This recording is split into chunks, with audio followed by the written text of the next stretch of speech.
Hey guys, today I want to spend some time in a part of the Middle Ages that feels strangely familiar. It's not castles or crusades, but something quieter. The everyday psychology people used to explain why you were anxious, angry, lovesick, forgetful, or simply not yourself. It's the kind of thinking that could sound wise in a candlelit room. And yet, from a modern perspective, much of it is basically made-up nonsense. And the twist is, it wasn't only peasants and folk healers. Some of these ideas were copied into learned books, taught in universities, and carried into courtrooms and clinics. If you enjoy calm, long-form history like this, stories that take old ideas seriously without romanticizing them, consider subscribing. A lot of regular listeners do, simply so they don't miss the next deep dive. And it helps this channel keep making thoughtful, advertiser-safe history documentaries. Now, when we say medieval popular psychology, we're not talking about psychology in the modern clinical sense. Medieval people did not have brain scans, controlled experiments, or standardized therapy. What they had instead was a dense, inherited toolkit for interpreting the self. A blend of ancient medicine, Christian moral teaching, classical philosophy, and local tradition. And for everyday life, it offered something powerful, an explanation. If your temperament felt unstable, if your desires embarrassed you, if your sleep was haunted, if your moods changed with the seasons, there were frameworks ready to tell you why. The frameworks weren't science as we'd recognize it, but they were structured. They were confident, and they were often wrong in ways that are revealing. One of the most influential systems was humorism, the belief that the body's balance of four fluids, blood, phlegm, yellow bile, and black bile, shaped health, appearance, and personality. In medieval Europe, this wasn't fringe thinking. It was an ordinary language for explaining why one person seemed lively and sociable while another seemed brooding and withdrawn. Why some people ran hot with anger, while others appeared slow, calm, and heavy. These mixtures were called complexions or temperaments, and they were mapped onto qualities like hot and cold, wet and dry, and even onto the cycle of the seasons. Encyclopedia Britannica notes that this ancient physiological theory remained current through the European Middle Ages and later, linking humors to temperament and disposition. To a modern ear, it can sound like astrology with extra steps, too neat, too symbolic. And in practice, it often was. If you were melancholic, your problem might be framed as too much black bile. If you were choleric, too much yellow bile, and so on, with the expectation that the body could be rebalanced through diet, purging, bloodletting, rest, or changes in routine. The attraction here is easy to understand. It takes invisible inner life, mood, motivation, anxiety, and pins it to something tangible. It turns personality into physiology. It offers a reason you feel the way you feel, and it makes that reason feel treatable. In a world with chronic hunger, infections, pain, grief, and uncertainty, that kind of order was comforting. But it also encouraged a dangerously confident style of explanation. If your inner world could be reduced to a set of fluids and qualities, then your character could be diagnosed at a glance, and your moral worth could quietly merge with your medical type. It's not hard to see how this becomes social shorthand. Some people are naturally unstable, others naturally reliable. Some naturally lustful, others naturally cold. Some born to lead, others born to obey. The medieval mind did not invent prejudice, but these systems could give prejudice a tidy vocabulary. That same urge to read the invisible self off the visible body shows up in another medieval obsession: physiognomy. Physiognomy promised that a person's face and body revealed their inner character. It wasn't only a casual superstition. It was written about in formal treatises, some of them widely circulated. One famous medieval text, the Liber Physiognomiae by Michael Scott, was written in the early 13th century and became popular enough to be printed and reprinted later. The point wasn't merely vanity.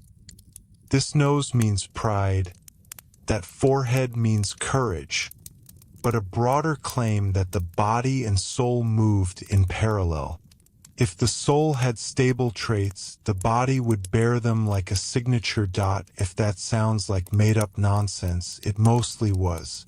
The human brain is very good at seeing patterns in faces, and even better at turning those patterns into stories. Physiognomy offered permission to treat a first impression as a moral assessment. It flattered the observer. Look how much I can tell about you without knowing you, and it can quietly justify harsh decisions. In hiring, in court, in marriage, in reputation. The medieval world already ran on status and rumor.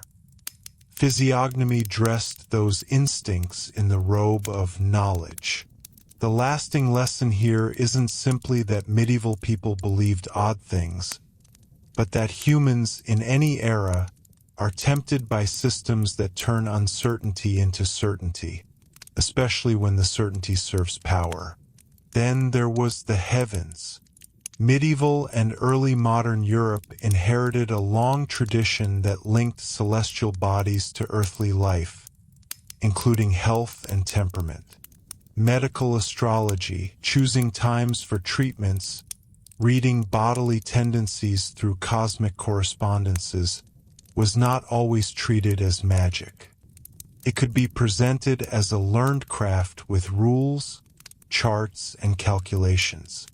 A Yale University Library exhibition on medical astrology describes how zodiac signs, elements, humors, and the human body were connected in this worldview.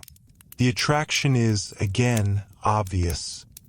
If your body is a small world, a microcosm, then it feels plausible, almost elegant, that the larger world, the macrocosm, might leave its imprint on you.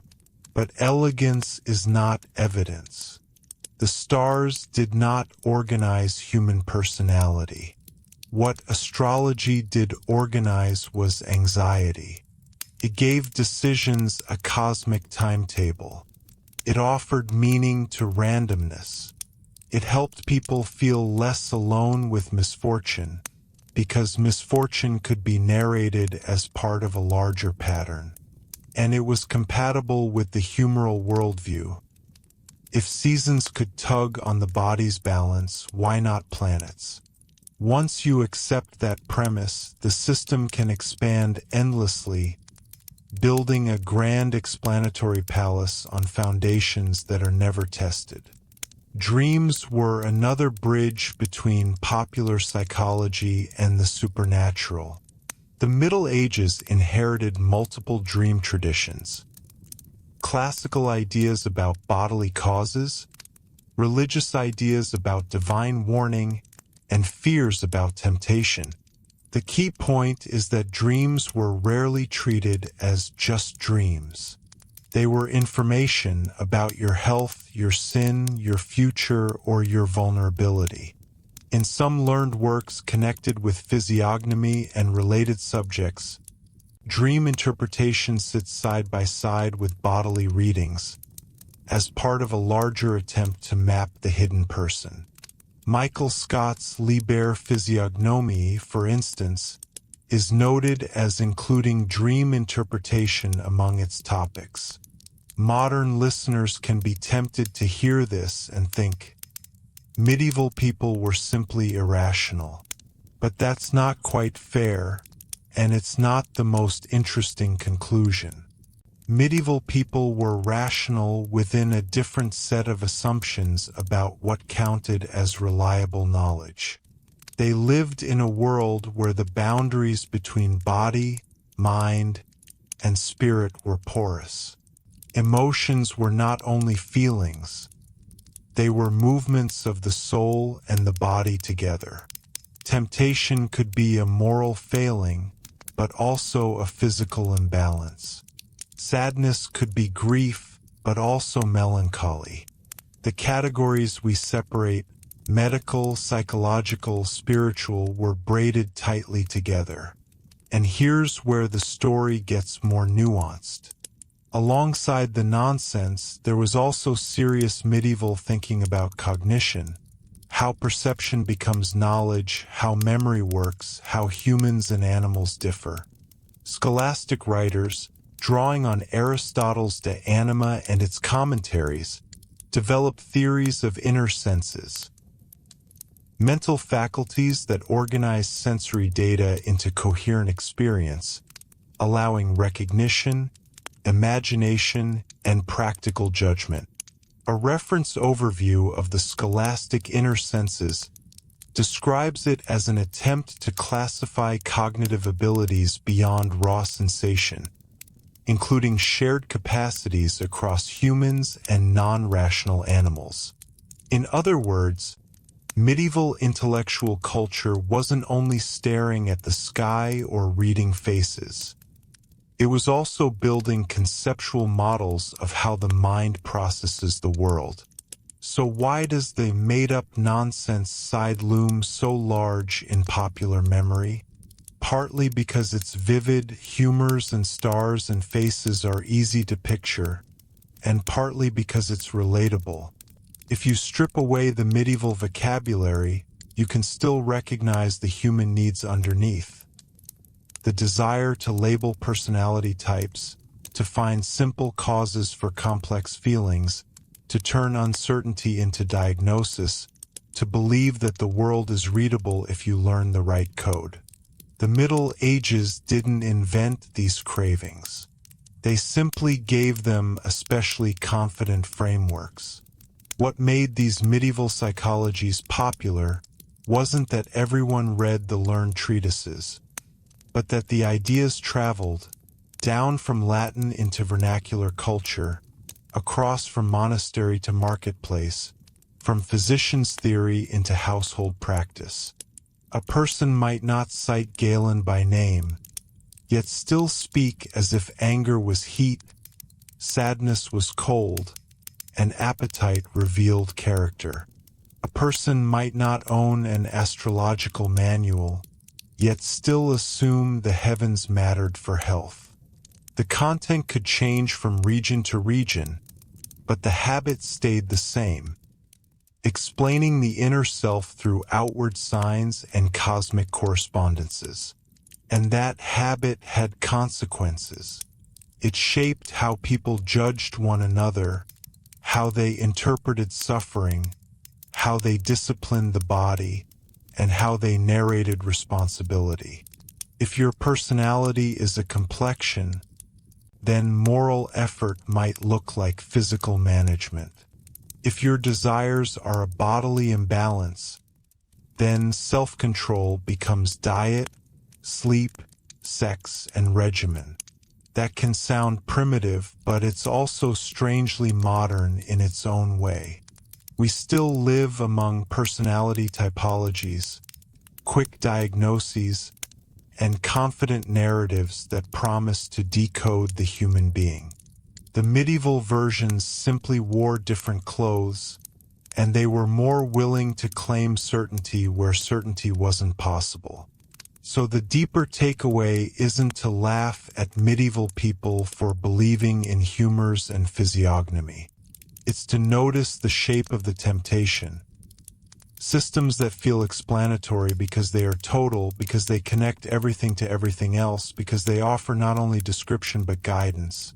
Do this, avoid that, cut here, bleed there, wait for this phase of the moon, mistrust that face. The Middle Ages remind us that when a theory is too satisfying, when it explains everyone all the time with minimal evidence, it may be telling us more about our hunger for order than about the human mind itself. As these ideas filtered into daily life, they did not remain abstract theories confined to monasteries or universities.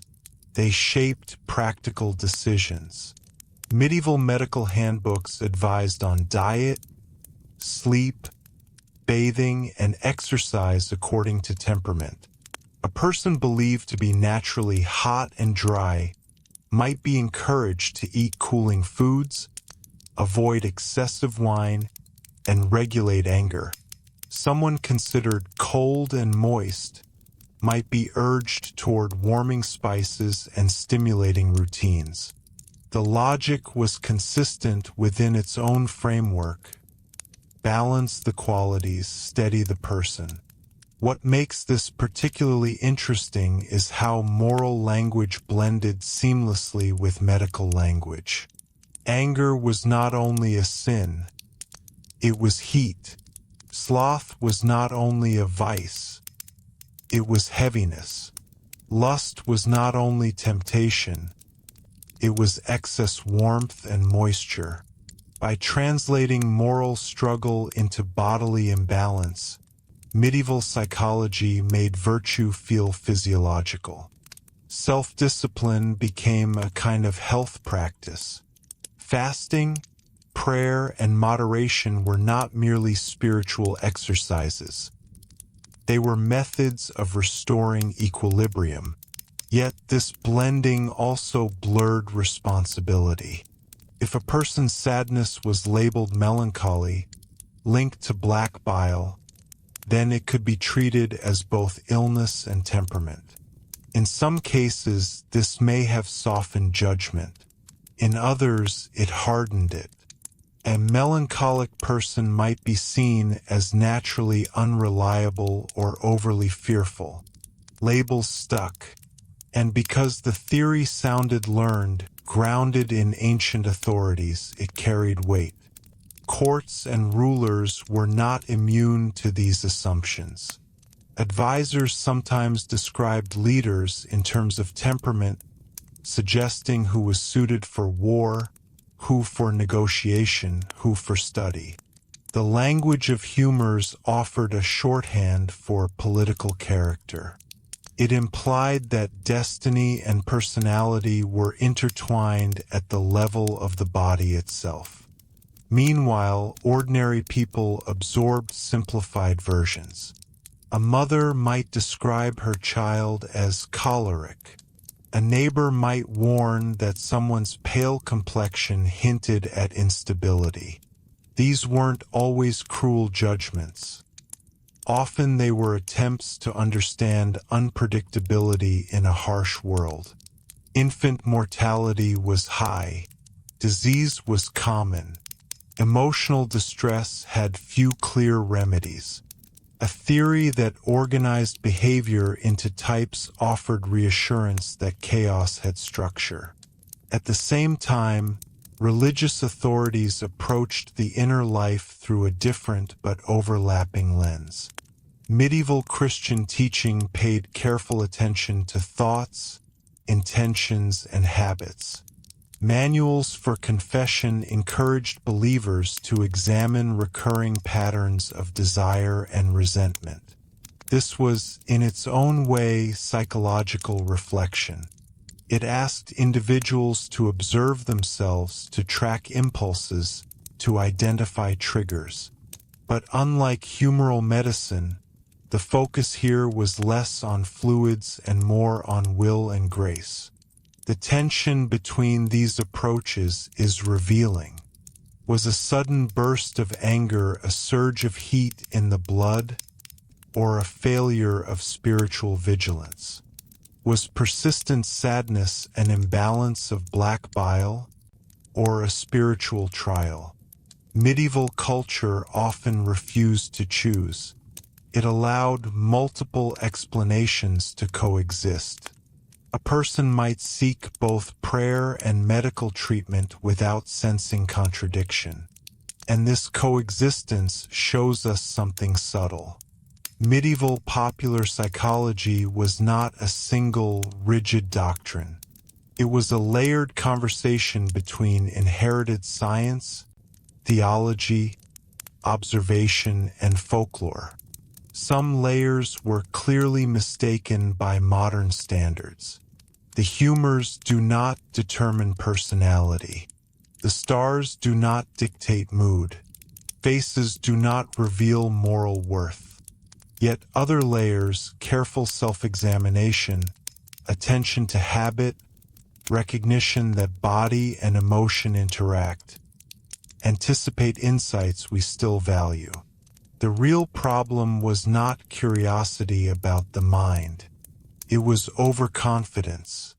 Systems like humorism and physiognomy claimed comprehensive explanatory power. They promised that once you learned the code, you could read anyone. That promise is deeply appealing. It reduces uncertainty in relationships, in leadership, in illness. But human beings are more variable than any four-fluid model can contain. By the late medieval period and into the early modern era, these inherited psychologies began to face increasing scrutiny. Anatomical study expanded.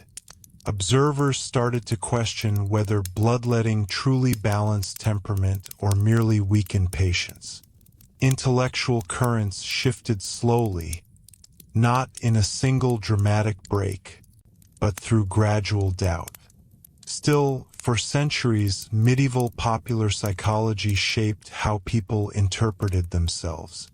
It colored how they described friends and enemies. It influenced how they treated sorrow, desire, and fear. And perhaps most importantly, it reveals a timeless human instinct. When confronted with the complexity of the inner life, we reach for patterns that feel stable and complete. The Middle Ages remind us that the urge to categorize personality, to decode emotion, and to link character with biology did not begin with modern personality tests or self-help books. It has a long history, and while medieval frameworks may seem outdated, the underlying impulse to find simple systems for complex minds remains very much alive. As we move further into the later medieval centuries, it becomes clear that these psychological frameworks did more than explain individuals. They shaped education, parenting, and even ideas about childhood. Medieval writers did not view children as blank slates in the modern sense. A child's temperament was often thought to be visible early on. If a boy appeared restless and fiery, he might be described as naturally choleric. If a girl seemed quiet and inward, she might be labeled melancholic or phlegmatic. These labels were not casual. They could influence how a child was disciplined, what kind of training they received, and what future seemed appropriate. Education manuals sometimes advised teachers to adapt instruction to temperament. A quick, heated student might need calming structure. A slow, heavy student might need stimulation. On the surface, this resembles modern awareness that learners differ. But the medieval approach assumed that temperament was largely fixed, rooted in bodily composition. Improvement meant management, not transformation. You could moderate a tendency, but you rarely erased it. This belief in stable temperament also intersected with gender expectations. Women were often described in humoral terms as colder and wetter by nature, which supposedly explained emotional sensitivity or physical fragility. Men were described as hotter and drier, associated with strength and assertiveness. These assumptions were not based on controlled observation. They were deductions from an inherited cosmology that linked body, element, and social role. Over time, such claims reinforced social hierarchies by presenting them as natural outcomes of bodily design. And yet, medieval thinkers were not entirely rigid. Some acknowledged that environment mattered. Climate, diet, and lifestyle were thought to influence temperament. A person living in a cold northern region might be expected to differ from someone raised in a warmer southern climate. Travel literature sometimes commented on the complexions of foreign peoples, blending observation with stereotype. In doing so, medieval popular psychology extended beyond the individual to entire populations. Again, we see the double edge of explanation. On one hand, there was an attempt to connect body and environment in a systematic way. On the other, these connections often hardened into generalizations that justified suspicion or superiority. When personality is mapped onto climate or complexion, it becomes easy to treat difference as destiny. What is striking is how durable these patterns proved to be. Even as universities refined logic and theology, everyday language remained saturated with humoral vocabulary. Words like sanguine and melancholy survived long after the underlying fluid theory began to fade. The vocabulary outlived the science. That endurance tells us something important.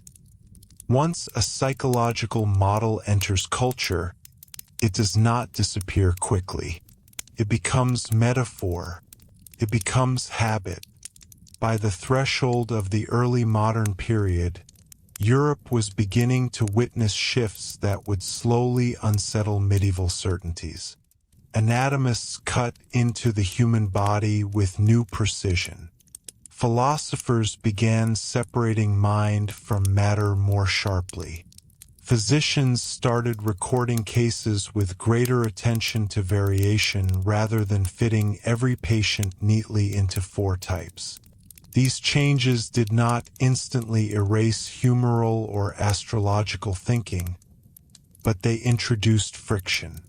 And friction is often the beginning of intellectual transformation. When observations accumulate that do not fit the model, confidence erodes. Bloodletting sometimes failed to cure. Predictions based on the stars proved unreliable. Faces did not consistently reveal character. Gradually, the promise that the human self could be fully decoded by a small set of universal correspondences became harder to sustain. Still, it would be misleading to imagine a clean break between medieval nonsense and modern truth. The transition was uneven and incomplete. For centuries, old and new ideas coexisted.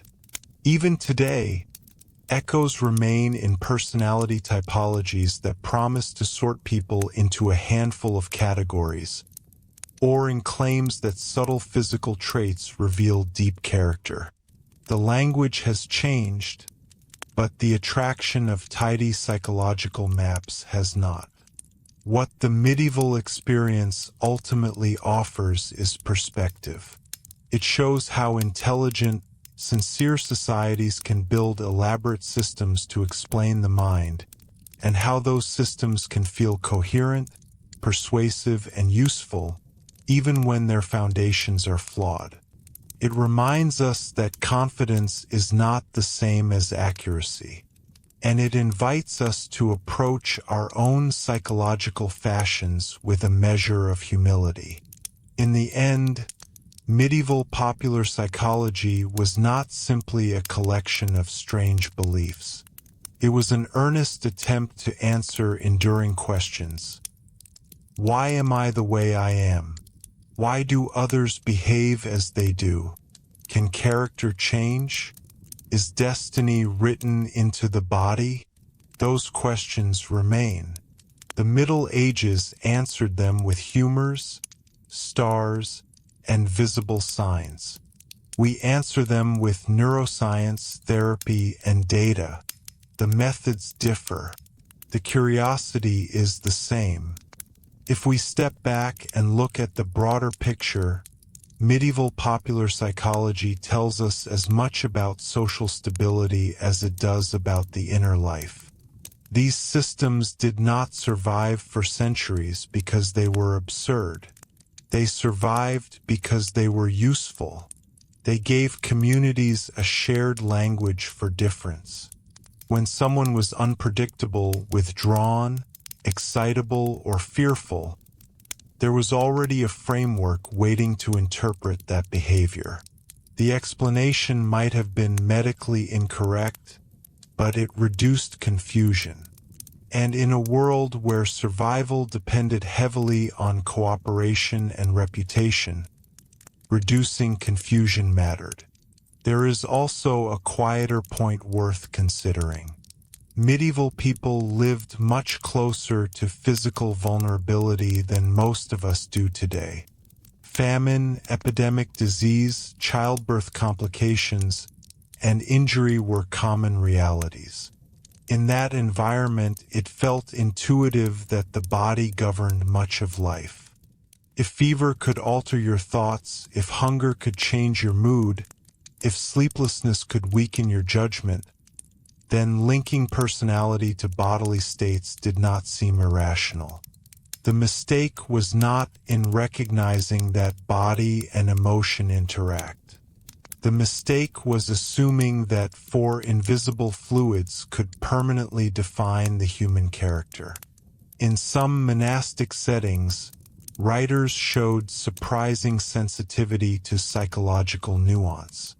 They observed how isolation could intensify intrusive thoughts, how routine could calm agitation, how community life shaped mood. Even when framed in spiritual language, these reflections show careful observation. Medieval culture was not blind to complexity, but it often filtered complexity through inherited authorities rather than systematic experimentation. And that reliance on authority is crucial. Medieval scholarship operated within a tradition that deeply respected ancient texts. If Galen or Aristotle offered a framework, it carried enormous weight. Questioning those foundations required intellectual courage and institutional space that only gradually emerged. So popular psychology was not only a matter of superstition. It was anchored in respected lineages of thought. The authority of the past stabilized belief. Yet history has a way of loosening even the strongest anchors. As the Renaissance encouraged direct engagement with nature, and as early scientific methods began privileging observation over citation, the old psychological maps grew less secure. The human mind proved more variable than temperament charts allowed. The body proved more intricate than a four-part scheme. And slowly, explanation shifted from cosmic harmony to empirical study. What remains fascinating is how certain medieval terms survived the collapse of their original logic. We still call someone sanguine to mean optimistic, even though we no longer believe excess blood produces cheerfulness. We describe sadness as melancholy, though we do not attribute it to black bile. Language carries memory long after belief fades. In that sense, medieval psychology continues to echo in modern speech. So when we call these ideas basically made-up nonsense, it is important to do so with historical humility. Yes, the physiological claims were inaccurate. Yes, the predictive power of physiognomy and astrology was illusory, but the systems reveal an enduring human pattern: the urge to build coherent stories about who we are. The Middle Ages constructed those stories with the tools available to them: classical medicine, theology, symbolic cosmology. We construct ours with brain imaging, statistics, and diagnostic manuals. The difference is methodological, not emotional. We are still searching for clarity about personality, still categorizing, still hoping that patterns will make relationships and suffering easier to navigate. Medieval popular psychology reminds us that explanatory systems can feel complete long before they are correct. And perhaps that is the final lesson. The history of the mind is not a straight line from ignorance to enlightenment. It is a layered process of trial, conviction, doubt, and revision. The Middle Ages occupy a long chapter in that story, one filled with confident models, vivid metaphors, and deeply human attempts to understand the self. When we listen carefully, without mockery and without nostalgia, we hear something familiar beneath the outdated theories. We hear people asking the same quiet questions we ask today. Why do I feel this way? Can I change? Are my tendencies fate, or can they be guided? Medieval answers may no longer persuade us, but the questions endure. And in that continuity, the so-called nonsense becomes part of a much larger, ongoing search for what it means to be human. As we bring this exploration to a close, it helps to reflect on how easily any era can mistake coherence for truth. Medieval popular psychology felt coherent. The humors aligned with the seasons aligned with the elements aligned with the body aligned with temperament. It was a beautifully symmetrical system, everything connected, and when a theory connects everything, it can feel unshakable. But symmetry is not proof. A model can be elegant and still be wrong. The medieval commitment to balance, hot and cold, wet and dry, gave people a reassuring sense that the universe was ordered. If your life felt chaotic, the theory promised that chaos had a hidden structure. If your neighbor behaved unpredictably, there was a type to explain it. If a ruler acted rashly, temperament could account for it. In this way, popular psychology functioned almost like social glue. It offered shared assumptions about why people behave the way they do. Yet the cost of such certainty was subtle. When personality is reduced to fixed categories, individuality shrinks. When moral struggle is reduced to bodily imbalance, ethical growth can seem mechanical. When faces are treated as moral maps, prejudice gains intellectual cover. These are not uniquely medieval dangers. They appear whenever human beings adopt totalizing explanations of the mind. What changed over time was not the desire to understand personality, but the standards of evidence. Gradually, European thought began demanding demonstration rather than inheritance. Observation began competing with authority. Experiments, however rudimentary, challenged inherited doctrines. And as this shift unfolded, the older psychological systems lost their dominance. But even then, they did not vanish overnight. Cultural beliefs are resilient. A physician might question bloodletting in theory, yet a community might still expect it in practice. A scholar might doubt physiognomy, yet still use its vocabulary casually. Intellectual revolutions are rarely clean breaks. They are slow negotiations between habit and innovation.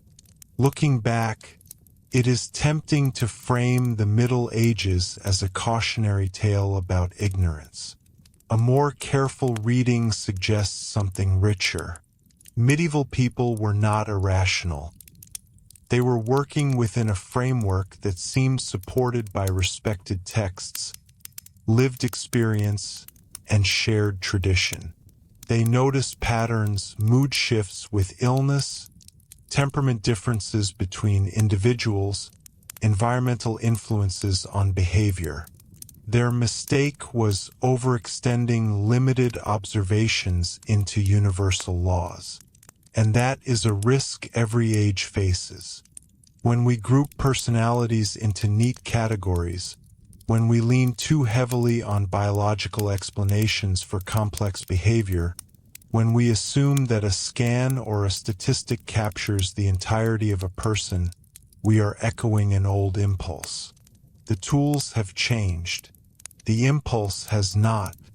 In the end, medieval popular psychology stands as a reminder of both human creativity and human vulnerability. Creativity, in the sense that people built intricate systems to interpret inner life long before laboratories and brain imaging. Vulnerability, in the sense that those systems could solidify into unquestioned truth. If there is a quiet wisdom to take from this history, it is not cynicism. It is humility. The mind is extraordinarily complex. Any framework that promises to decode it completely should be approached with caution. The Middle Ages show us how compelling such frameworks can be, and how slowly they can unravel. So when we encounter medieval ideas about humors, stars, or faces, we do not need to laugh. We can instead see them as early chapters in a long human effort to understand ourselves. They remind us that the search for psychological clarity is ancient, that certainty can be seductive, and that progress often begins when someone dares to ask whether a beautifully ordered system might, in fact, be built on assumptions that need rethinking. And with that perspective, medieval made-up nonsense becomes something more instructive. A mirror reflecting our own desire for simple answers in a world that rarely offers them. Before we fully close this chapter, there is one final dimension worth considering: how medieval popular psychology shaped the experience of suffering. In a time without modern psychiatry, without antidepressants, without clinical diagnostic language, emotional distress still existed in all its depth. Grief, fear, obsession, despair, agitation. None of these are modern inventions. The difference lay in how they were interpreted.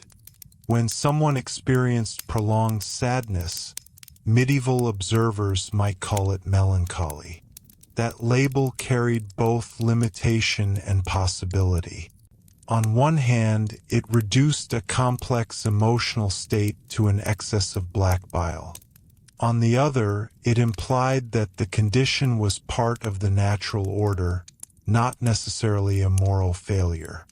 Treatments focused on balancing the body, dietary changes, regulated sleep, gentle activity, sometimes music or companionship. While the theory behind these remedies was flawed, some of the practices themselves, routine, social contact, moderation, were not inherently harmful and may even have provided comfort.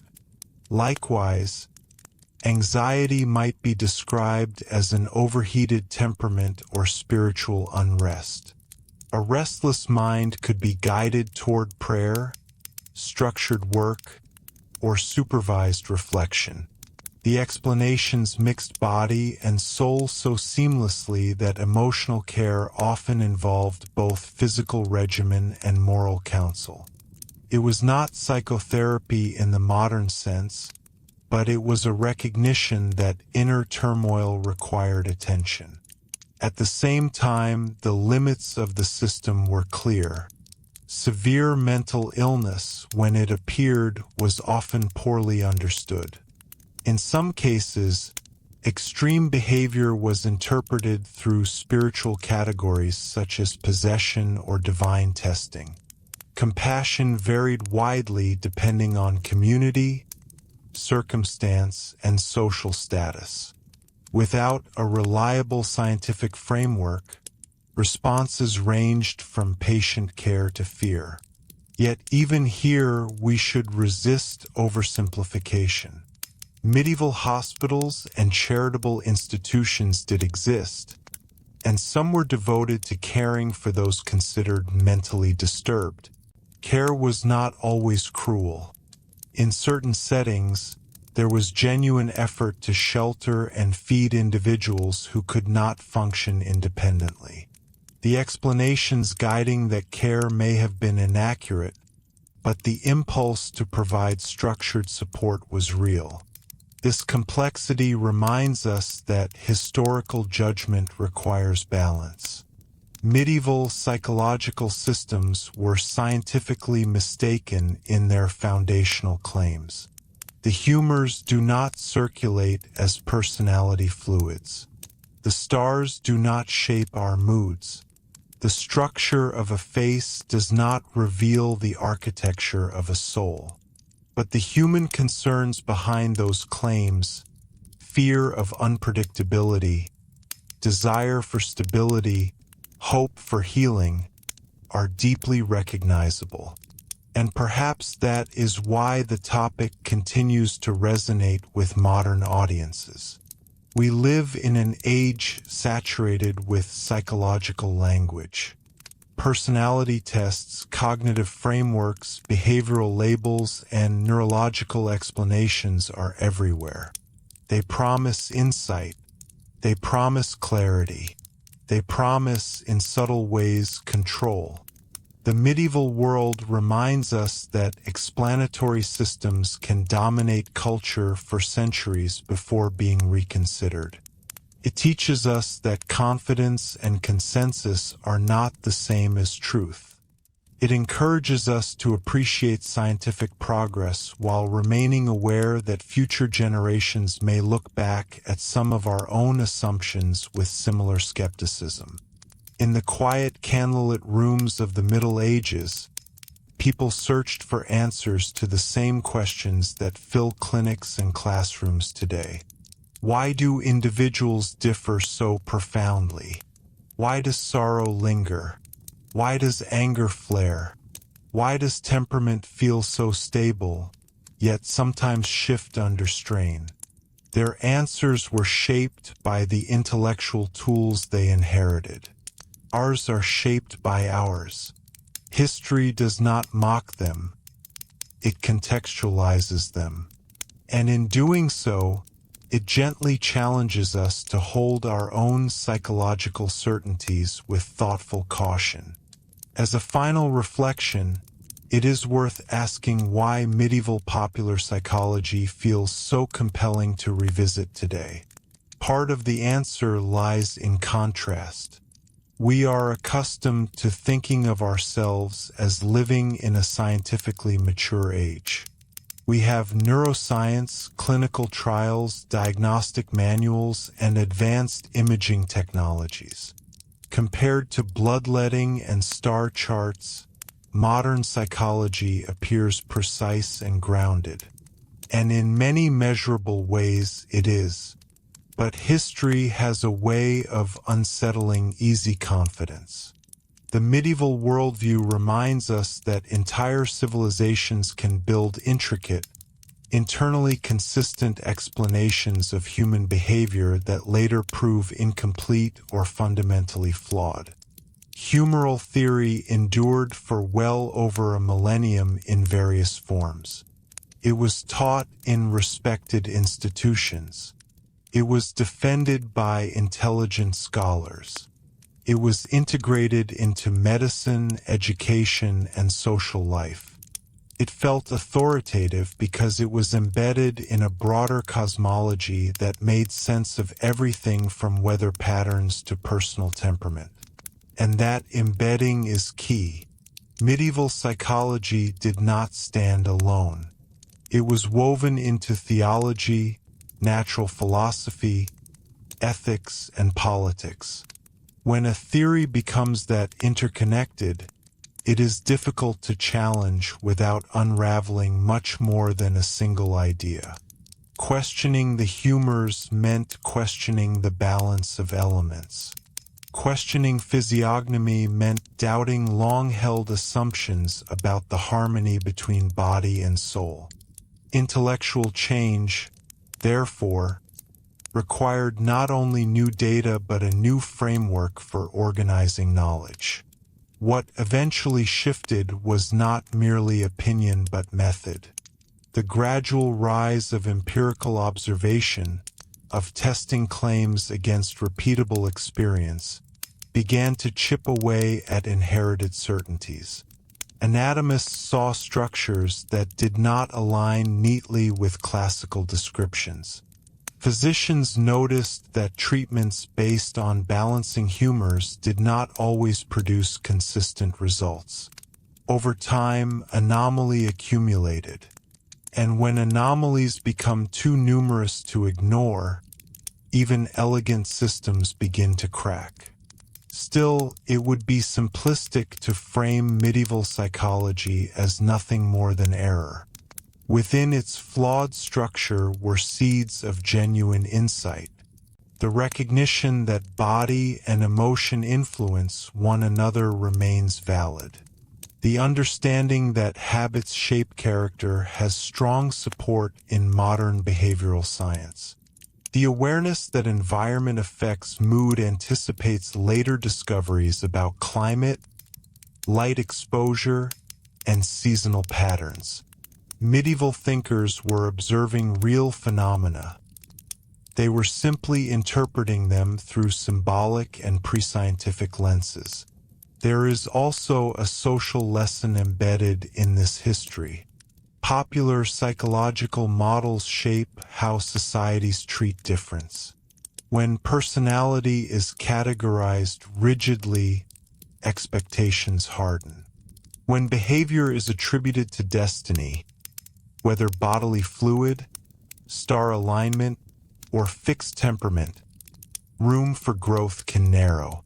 Medieval society was structured and hierarchical, and its psychological assumptions often reinforced that structure. Temperament could justify leadership, subordination, suspicion, or trust. We might ask ourselves where similar patterns operate today. Modern psychological language can empower, offering people tools to articulate experience and seek help. But it can also label in ways that feel permanent. History encourages us to use such language carefully, to ensure that explanation does not become confinement.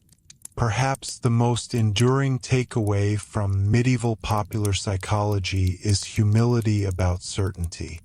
The desire for clean categories, total explanations, and universal frameworks is not uniquely medieval.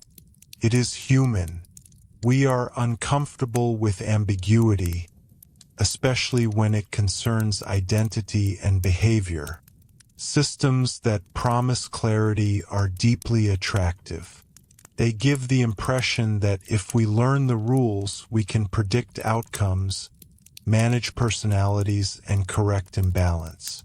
The Middle Ages show us both the comfort and the limitation of that approach. Comfort because structured explanations reduce anxiety.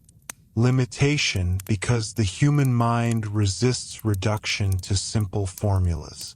No set of 4 fluids could capture the diversity of temperament across Europe's villages and courts. No reading of facial features could reliably reveal virtue or vice. No planetary alignment could dictate the subtleties of grief or joy. And yet, for centuries, these ideas helped people make sense of their world. They filled the gap where modern science did not yet exist. They provided narratives that allowed individuals to locate themselves within a broader order. In that sense, they were not merely errors. They were stages in an evolving conversation about what it means to be human. When we look back calmly and without mockery, medieval popular psychology becomes less a story of foolishness and more a story of striving. It reflects a serious attempt to interpret inner life with the intellectual resources available at the time. It reminds us that understanding develops gradually, often through frameworks that later generations will revise or replace. And perhaps that is the most reassuring conclusion of all. Human beings have always sought to understand themselves. The methods change, the vocabulary shifts, the confidence rises and falls, but the curiosity endures. In the candlelit libraries, the monasteries, the early universities, and the crowded marketplaces of the Middle Ages, people were asking questions about temperament, emotion, and character that still echo today. Their answers were imperfect. Ours will be too. There is one more angle that deserves attention, especially if we want to understand why medieval popular psychology held such power over everyday life.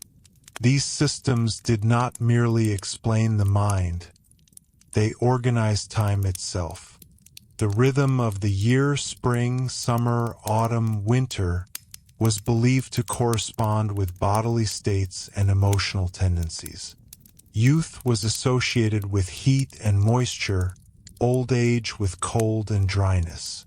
Morning, afternoon, and evening could be mapped onto shifts in bodily balance. Life unfolded as a patterned sequence rather than a random drift. This temporal structure gave people a sense that change was predictable. If irritability rose in the summer heat, it fit the model. If lethargy deepened in the damp cold of winter, the humoral explanation was ready.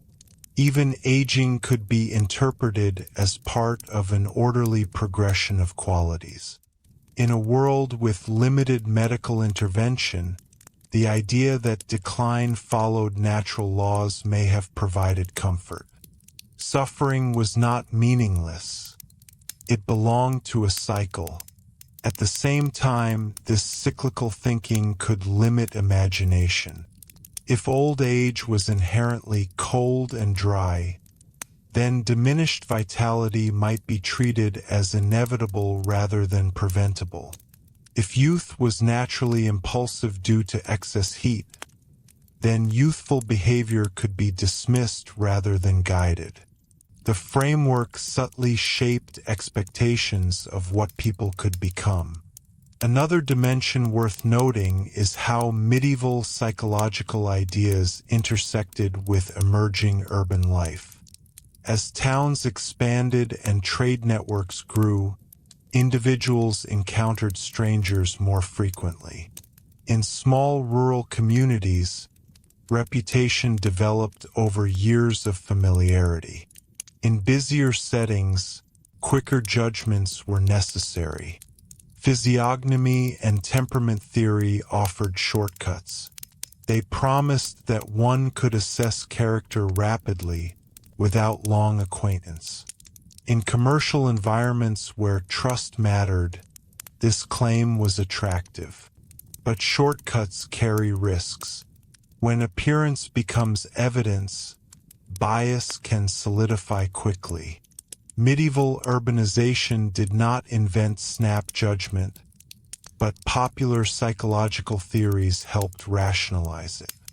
The belief that inner virtue or vice was etched onto the body allowed social assumptions to feel justified rather than arbitrary. There is also the matter of storytelling. Medieval literature, romances, moral tales, chronicles, often relied on recognizable character types. The hot-headed knight, the brooding scholar, the cheerful companion. These archetypes resonated because they echoed widely accepted temperament categories. Popular psychology fed narrative imagination, and narrative imagination reinforced popular psychology. The cycle was cultural as much as medical. By the early modern period, as print expanded access to texts, these ideas traveled even more widely. Almanacs, medical guides, and simplified manuals carried humoral and astrological language into households that had never seen a university. Print did not immediately correct older theories. It often amplified them. Mass communication can spread error as easily as insight, a lesson that remains relevant. Over time, however, exposure to new forms of inquiry began reshaping expectations. As experimental science advanced, the standards for proof gradually shifted. Claims increasingly required demonstration rather than inheritance. The body was examined not only symbolically but anatomically. The mind was discussed not only in moral and cosmological terms but in mechanical and later neurological ones. These developments did not erase medieval ideas overnight, but they slowly displaced them from the center of authority.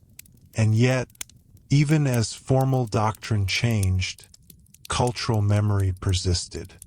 The language of temperament continued to influence how people described themselves.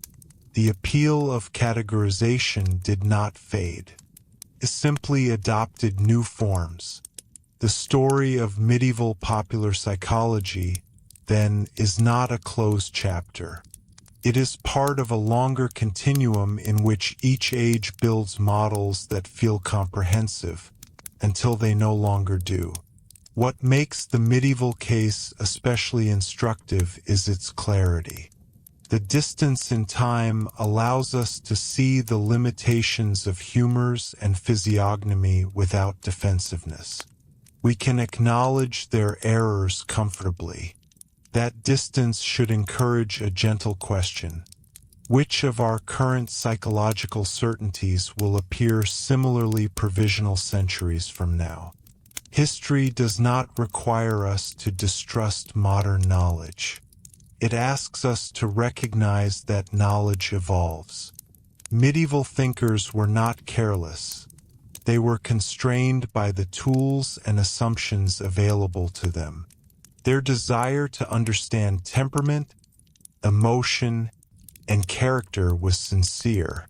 Their frameworks were ambitious, and in many cases, they were applied with confidence that far exceeded their evidential base.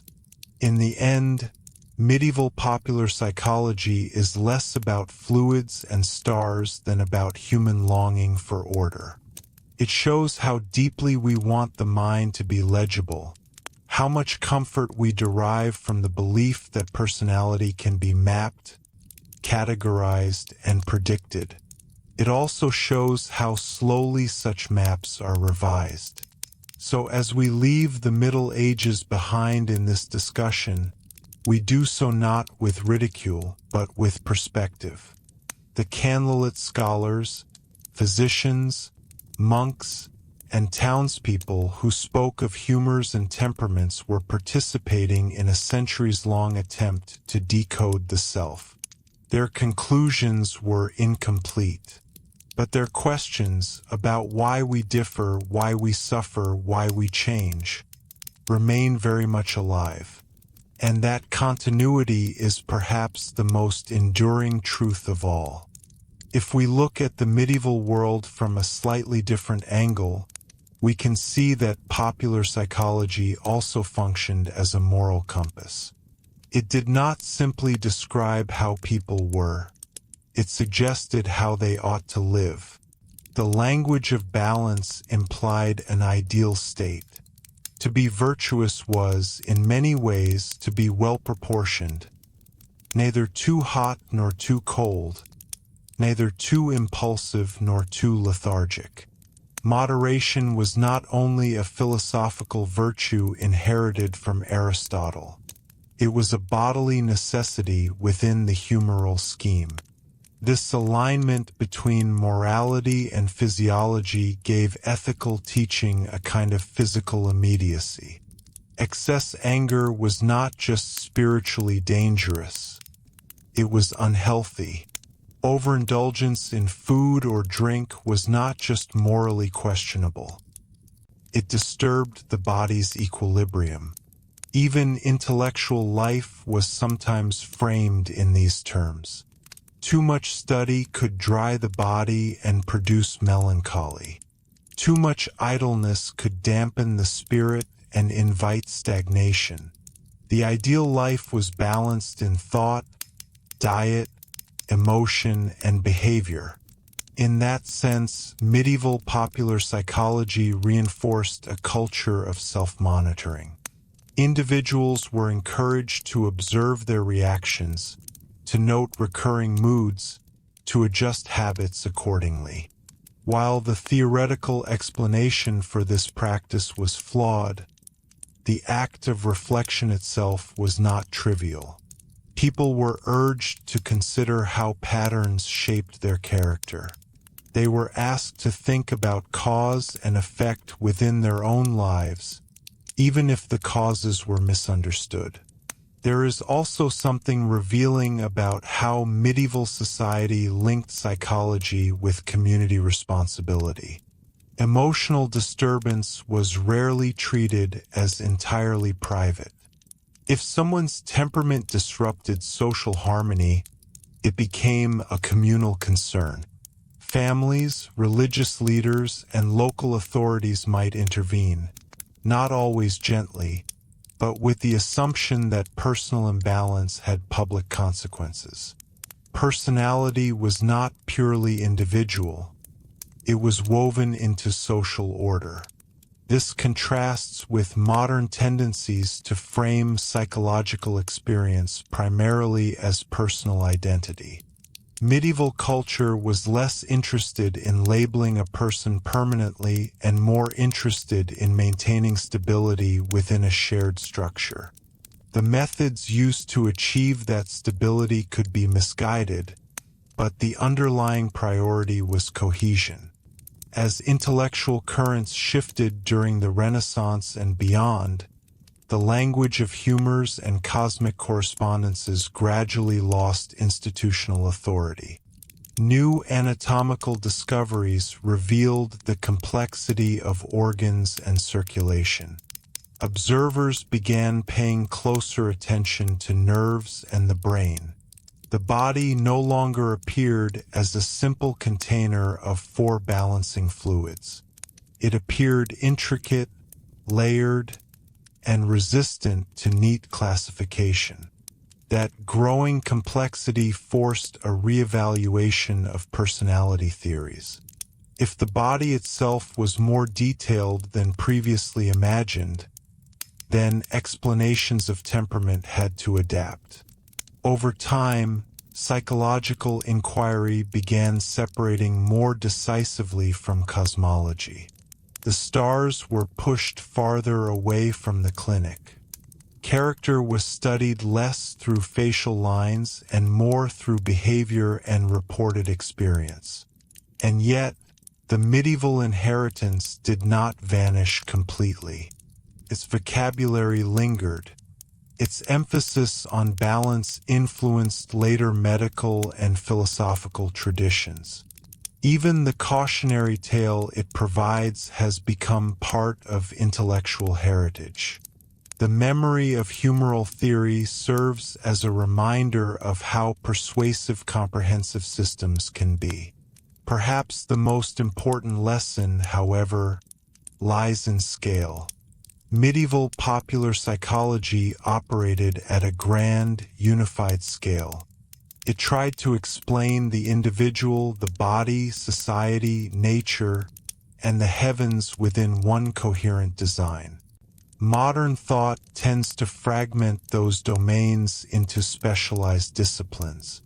Neuroscience studies brain function. Psychology studies behavior and cognition. Sociology studies groups. Astronomy studies planets. The fragmentation allows for precision, but it can also feel disjointed. The medieval approach, for all its scientific inaccuracies, reminds us of the appeal of unity. People long to see connections between inner life and outer world. They want meaning that stretches beyond isolated data points. The danger lies not in seeking connection, but in declaring connection without sufficient evidence. So when we consider medieval made-up nonsense, we are really confronting a broader human habit, constructing explanatory bridges faster than evidence can support them. The Middle Ages built those bridges with the materials at hand: classical texts, theological synthesis, symbolic reasoning, and everyday observation. Some of those bridges eventually collapsed. Others were rebuilt on sturdier foundations. In the quiet reflection that history encourages, we can appreciate the ambition of that earlier effort without repeating its mistakes. The people of the Middle Ages were not naive caricatures. They were thoughtful participants in an evolving search for understanding.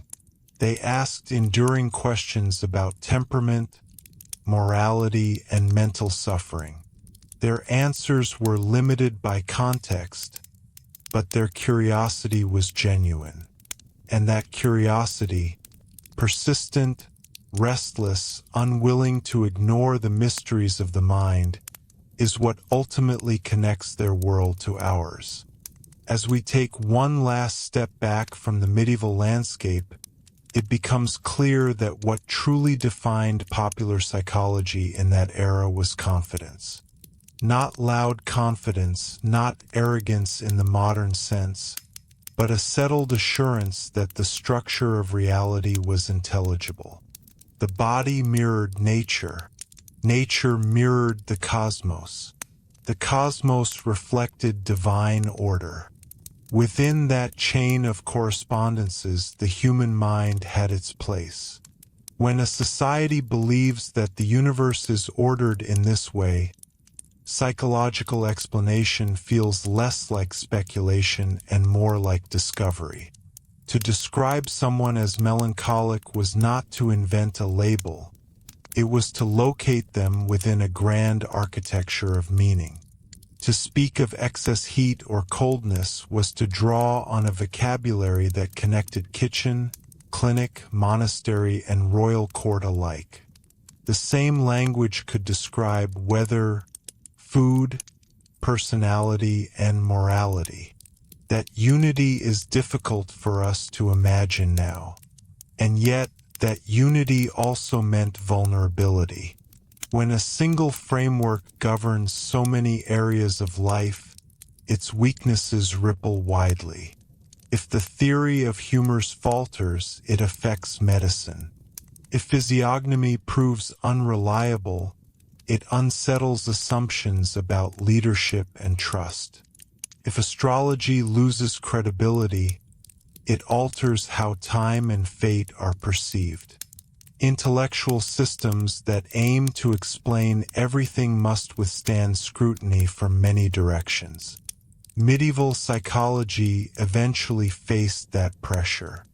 One of the quiet turning points came not through dramatic refutation but through accumulation of inconsistency.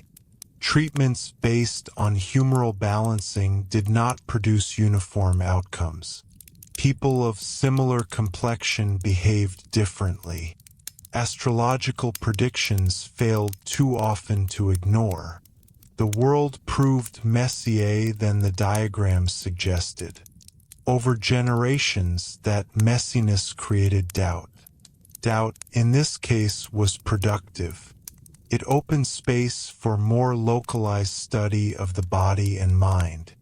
Instead of fitting individuals into predefined categories, observers began documenting variations more carefully.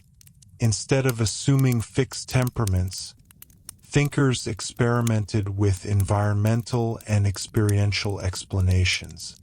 Gradually, psychology separated from cosmology and rooted itself more firmly in observation. Still, if we imagine medieval people as simply trapped by error, we miss something essential. Within their flawed systems was a persistent attempt to take inner life seriously. They did not dismiss emotion as trivial. They did not treat temperament as random. They sought structure because structure promised understanding. In monasteries, in early universities, in households and guilds, there was ongoing reflection about why people act as they do. Even the mistakes tell us something valuable. They show how easily metaphor can solidify into mechanism. Calling sadness cold may begin as poetic language, but over time it can become literal belief. Describing anger as heat may reflect bodily sensation, yet evolve into a physiological claim. Human beings often move from analogy to assertion without noticing the shift. That pattern is not confined to the Middle Ages.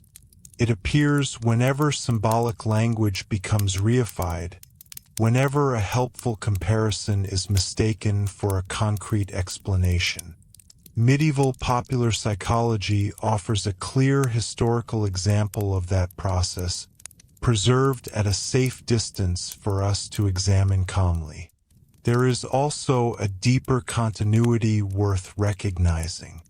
Modern psychology, despite its scientific grounding, still wrestles with categorization. Diagnostic labels attempt to group patterns of behavior. Personality frameworks seek to map differences. Researchers debate nature and nurture, biology and environment. The questions are refined, but they echo medieval concerns. What shapes character? How fixed is temperament? Can imbalance be corrected? The difference lies in method and in humility about provisional knowledge. Contemporary science expects revision. Medieval frameworks, by contrast, were embedded in traditions that discouraged radical alteration. That difference in flexibility is one of the hallmarks of intellectual transition from medieval to modern thought. And yet, humility is not automatic in any age. Every generation risks mistaking its current model for final truth. The long endurance of humoral and astrological psychology should caution us against that temptation. If ideas can dominate for centuries before yielding to new evidence, then patience and skepticism must remain companions to curiosity. In the end, medieval popular psychology stands not as a monument to foolishness, but as a chapter in humanity's enduring effort to chart the inner world. Its diagrams of heat and moisture, its readings of faces and stars, its blending of morality and medicine, all of these were attempts to make the unseen visible. Today, our diagrams look different. They involve neural pathways, cognitive patterns, statistical distributions. They are supported by tools unimaginable in a medieval scriptorium. But they, too, are part of a process rather than a conclusion. And perhaps that is the calmest, most enduring insight history offers. Understanding the mind is not a destination reached once and for all. It is a continuous unfolding. The Middle Ages contributed their framework, imperfect, imaginative, structured. We contribute ours. Future generations will refine or replace aspects of it in turn. What remains constant is the quiet human determination to ask, again and again, who we are and why we behave as we do. Medieval popular psychology may now seem like made-up nonsense, but it was built from the same curiosity that drives inquiry today. And in that shared curiosity, acros, if we allow ourselves one final layer of reflection, we can see that medieval popular psychology also shaped how people understood freedom. In a world governed by humors, elements, and cosmic influence, the question naturally arises: how much control does a person truly have over their own character? The medieval answer was complex. On one hand, temperament was considered real and influential. A naturally choleric person might be more prone to anger, a melancholic person more inclined toward introspection or sadness. These tendencies were not chosen. They were described as part of one's bodily makeup. On the other hand, moral teaching insisted that individuals remained responsible for their actions. Temperament might incline, but it did not excuse. This tension between inclination and responsibility is strikingly modern. Even today, debates continue over how biology, upbringing, and environment shape behavior, and where accountability begins. Medieval thinkers wrestled with similar concerns, though in a different vocabulary. They sought to reconcile bodily predisposition with moral agency, often concluding that discipline and habit could moderate, though not erase, natural tendencies. That emphasis on discipline helps explain the era's focus on regimen. The structured day of monastic life, the regulation of diet, the guidance offered by confessors and physicians, all of these functioned as tools for managing temperament. The self was not seen as infinitely malleable, but it was seen as capable of cultivation. Popular psychology did not deny change. It framed change as careful balancing rather than reinvention. There is also something quietly revealing about how medieval people described emotional extremes. Excessive laughter, uncontrolled rage, overwhelming grief. These were not treated as purely internal events. They were visible disturbances of balance. The body signaled inner disorder. In a society where medical knowledge was limited, such visible cues were crucial. Observation was the primary diagnostic tool. Skin tone, posture, appetite, and speech patterns were read attentively. Modern readers might smile at the idea that complexion reveals character, yet we still instinctively interpret body language and facial expression. The difference is that we no longer ground those interpretations in a fixed cosmology. Medieval physiognomy attempted to formalize what human beings naturally do, infer inner states from outer signs. Its failure was not in noticing correlation, but in overstating certainty. And certainty is perhaps the recurring theme in this entire story. The Middle Ages did not lack intelligence or curiosity. What they lacked were the experimental methods that allow theories to be rigorously tested and revised. Without controlled comparison, persuasive ideas can endure largely unchallenged. Tradition reinforces them. Authority sanctifies them. Daily repetition normalizes them. When new approaches eventually emerged, careful anatomical study, systematic recording of cases, gradual development of experimental reasoning, they did more than correct individual errors. They altered the culture of knowledge itself. Claims required demonstration. Explanation demanded evidence beyond symbolic harmony. Even so, the legacy of medieval popular psychology did not vanish with the rise of modern science. Its shadow lingers in language, metaphor, and even in certain recurring cultural fascinations with personality typing. The appeal of neat categories, of explanatory systems that promise insight into anyone at a glance, has not faded. History simply shows us an earlier version in full clarity. What makes this history particularly valuable for us is distance. We can examine medieval humoral charts without feeling personally invested. We can recognize their elegance and their inaccuracy simultaneously. That distance allows for balanced reflection rather than ridicule. It invites us to consider how our own age may one day be viewed with similar calm detachment. Ultimately, medieval popular psychology tells a story about human ambition, the ambition to map the invisible terrain of thought and emotion.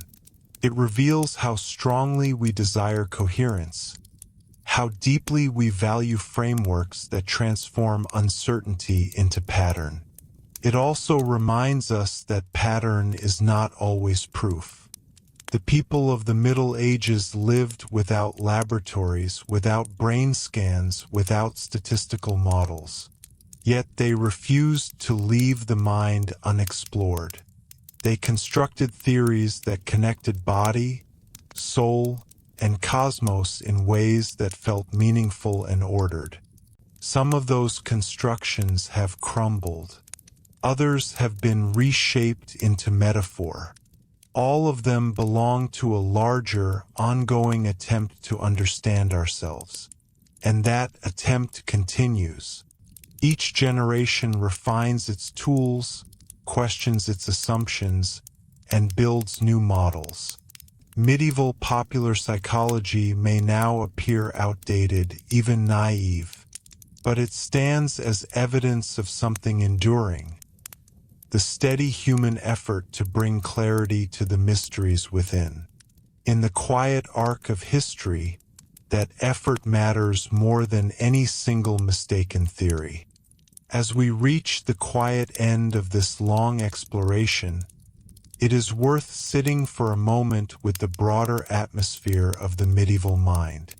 Popular psychology in that era did not exist in isolation. It was part of a culture that believed meaning was layered into reality itself. Symbols were not merely decorative. They were explanatory.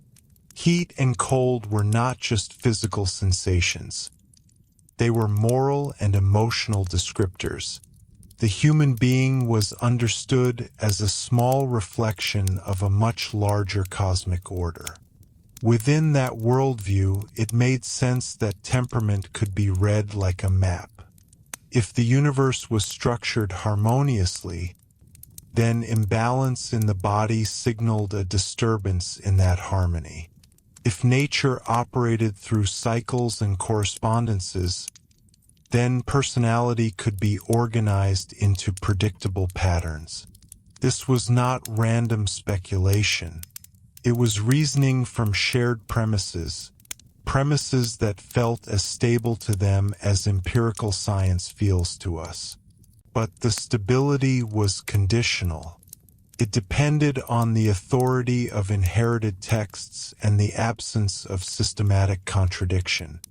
As intellectual life expanded and methods of inquiry changed, cracks slowly widened. When circulation of the blood was understood more accurately, the literal role of humors diminished. When anatomical dissection became more common, the body appeared less like a symbolic container and more like a complex mechanism. When astronomy displaced astrology from the center of serious study, celestial influence over temperament grew less convincing. These shifts did not simply replace one set of answers with another. They altered how questions were framed. Instead of asking which element dominated a person's character, thinkers began asking which observable factors correlated with behavior. Instead of assuming destiny was inscribed in facial structure, they examined experience, habit, and environment. The focus moved from symbolic alignment to measurable interaction. Yet even in this transformation, continuity remained. The medieval insistence that mind and body are connected has not vanished. Modern research confirms that physical health affects mood, that sleep influences cognition, that stress reshapes physiology.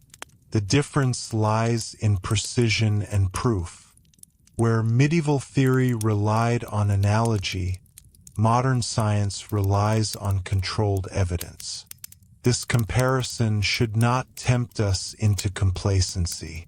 Every intellectual framework carries blind spots. Medieval psychology underestimated complexity.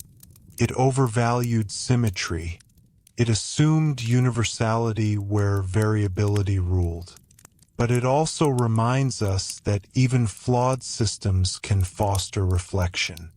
By encouraging individuals to consider their habits, regulate their behavior, and observe patterns in their emotional lives, it cultivated a certain attentiveness to the self. Perhaps that is the most human thread running through the entire story. Attentiveness. Across monasteries, courts, towns, and villages, people were paying attention to anger, sorrow, desire, fear, joy. They lacked our vocabulary, but not our curiosity. They sought explanations that felt coherent within their inherited world. In our own time, explanations feel different. We speak of neurotransmitters instead of humors, of cognitive biases instead of imbalanced qualities, of developmental psychology instead of fixed temperaments. The surface has changed dramatically, but the underlying aspiration to understand why we are as we are remains steady. History encourages patience with that aspiration. It shows that understanding grows in stages. It reveals how long certain ideas can persist before being reconsidered. And it invites humility about our own certainties. The medieval world believed it had mapped the architecture of personality. We believe we are closer to doing so now. Future generations may see both eras as steps along a longer path. So when we describe medieval popular psychology as basically made-up nonsense, we should do so with measured tone. The nonsense lay in the literal claims about fluids, stars, and fixed facial codes. But the deeper endeavor, the attempt to trace connections between body, emotion, behavior, and environment, was not nonsense at all. It was an early chapter in a still unfolding inquiry. In the end, the Middle Ages leave us with something quietly reassuring. Human beings have always wrestled with the complexity of their own minds. They have always sought patterns, sometimes too eagerly. They have revised those patterns when new insight emerged. The story is not one of darkness replaced by light, but of gradual refinement. And perhaps that is the calmest way to understand it. Medieval popular psychology was neither pure folly nor hidden wisdom. It was a serious, imperfect effort to decode the self. It reminds us that knowledge evolves, that certainty deserves scrutiny, and that the search to understand who we are is one of the longest and most enduring journeys in human history. And perhaps the most important reason to linger on this subject is that medieval popular psychology forces us to slow down in our judgments about the past. It is easy to glance at diagrams of the four humors or read a passage on physiognomy and feel a quiet sense of superiority. We know the circulatory system is more complex. We know personality cannot be measured by the curve of a nose. We know the planets do not govern mood, but that knowledge rests on centuries of accumulated revision. The medieval world inherited its psychological framework from respected ancient authorities, refined it within universities, and integrated it into daily life. For generations, it worked well enough to satisfy observation. People did notice that diet influenced mood. They saw that illness altered behavior. They observed that individuals differed in temperament from childhood onward. The error lay in compressing those observations into a small, elegant set of universal causes. When we look closely, we can see that medieval popular psychology was driven by two powerful impulses: coherence and control. Coherence meant that explanations should align across domains, medicine, ethics, cosmology. Control meant that imbalance could, at least in theory, be corrected. If personality was fluid-based, then treatment was possible. If destiny was written in the stars, then timing could be managed. If character showed in the face, then trust could be evaluated. These promises made the system durable. It offered agency within constraint. You might not choose your temperament, but you could regulate it. You might not control the seasons, but you could adapt to them. You might not rewrite your complexion, but you could discipline your habits. In a world filled with unpredictability, plague, famine, war, such structured reassurance carried emotional weight. Over time, as empirical methods strengthened, that reassurance shifted toward different foundations. Instead of cosmic harmony, people looked to experiment and measurement. Instead of inherited authority, they demanded reproducible evidence. But the psychological need for explanation did not diminish. It simply relocated. In many ways, medieval popular psychology serves as a mirror. It shows how easily explanatory systems can become cultural common sense. It shows how language shapes perception, how describing someone as hot-tempered can subtly reinforce the idea that anger is a substance rather than a response. It shows how metaphor, repeated often enough, becomes doctrine. It also shows how slowly doctrine yields. Ideas embedded in daily life resist change. They are taught to children. They are echoed in stories. They are reinforced by respected voices. Dislodging them requires not only counter-argument but alternative structure. Modern psychology did not triumph simply by criticizing humors. It replaced them with new, testable frameworks that offered clearer predictive power. Even now, we continue refining those frameworks. Contemporary neuroscience is still uncovering the complexity of emotional regulation. Behavioral science continues debating the relative influence of genetics and environment. Psychological categories are revised, merged, renamed. What feels stable today may be revised tomorrow. That long arc of revision is not a sign of weakness. It is a sign of intellectual maturity. Medieval popular psychology, for all its limitations, represents an earlier stage in that arc. It reminds us that understanding develops incrementally. Each era builds on observation, corrects error, and expands scope. If there is a final lesson to carry forward, it is this: human beings have always sought patterns to make sense of inner life. Sometimes those patterns have been too simple. Sometimes they have been too rigid. But they reflect a deep and persistent curiosity about who we are. In the candlelit chambers of the Middle Ages, scholars debated temperament. In monasteries, individuals examined their thoughts. In households, parents tried to interpret their children's moods. Across social classes, people looked for signs that might explain behavior. The vocabulary was different, but the impulse was shared. And so the story of medieval popular psychology is not merely a story of error. It is a story of striving, of an era attempting to map the unseen with the tools it possessed.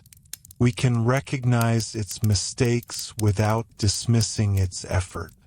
We can appreciate how far knowledge has advanced while remembering that our own maps remain provisional. In that sense, the Middle Ages offer not only a historical curiosity, but a quiet caution. Every age believes it stands near the summit of understanding. History suggests otherwise.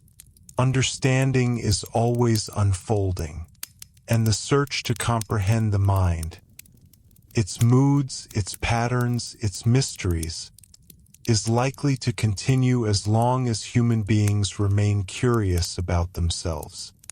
As we truly draw this long discussion to its close, it may help to imagine how an ordinary person in the late medieval world might have experienced these ideas, not as abstract theory, but as lived reality. A merchant waking before dawn, aware of a heaviness in his chest, might wonder whether damp winter air had increased his phlegmatic nature. A young student struggling with bursts of anger might be told he possessed a choleric disposition that required discipline and cooling foods. A grieving widow, unable to shake her sadness, might hear the word melancholy spoken gently, as both diagnosis and description. These labels did more than categorize. They shaped self-understanding. They offered narratives that people could internalize. To believe oneself melancholic was to adopt a certain story about one's temperament, serious, reflective, perhaps vulnerable to sorrow. To believe oneself sanguine was to expect cheerfulness and sociability. Identity and theory intertwined. That intertwining is powerful. When explanation becomes identity, it influences behavior.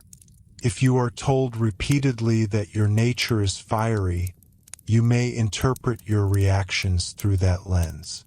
If you are assured that sadness arises from bodily imbalance, you may seek physical remedies rather than personal meaning. Medieval popular psychology thus did not merely interpret the self, it helped construct it. And this is where its historical significance deepens. Psychological systems are never neutral. They influence how individuals narrate their own lives. They determine whether distress is framed as weakness, illness, destiny, or moral challenge. In the Middle Ages, distress was often a combination of all three: bodily imbalance, spiritual trial, and social concern. That layered interpretation could sometimes soften blame, but it could also constrain understanding. Over centuries, as medical knowledge evolved and philosophical assumptions shifted, the narrative possibilities expanded.